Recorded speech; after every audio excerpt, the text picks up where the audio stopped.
In what I can only describe as the honour of my life, I've now had a piece of my artwork accepted as a permanent fixture within the Tower of London. This all came about when a friend of ours, Scott, who works for the US Embassy, he said he'd arrange a private tour of the tower because he's friends with some of the Yeomen Warders, more commonly known as the Beefeaters. So my wife and I went down to the tower and we had this amazing evening.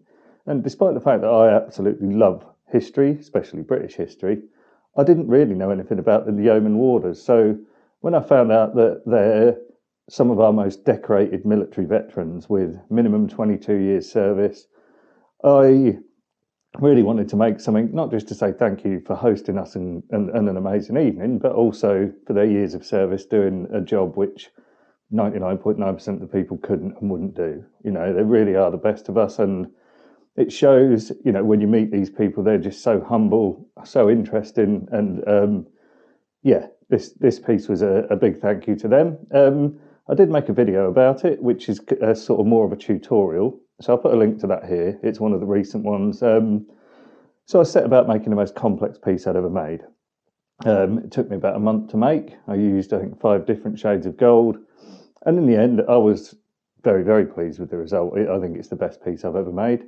And I wanted to donate it to the Yeomen Warders. So my friend at the embassy arranged another event, which we've just come back from, where the embassy hosted us and I presented the sign to a group of the Yeomen Warders. And it was another brilliant evening, really lovely to meet them and speak to them. And yeah, I just wanted to put this out there as a sort of final thank you and to do a cut down version of the video. So if anyone was interested in seeing it but didn't want to look through 40 minutes of me waffling on, here's a kind of highlight version of me making that piece, and then a few pictures at the end of me presenting it to the Yeomen Warders. So yeah, that out of the way, let's crack on with it.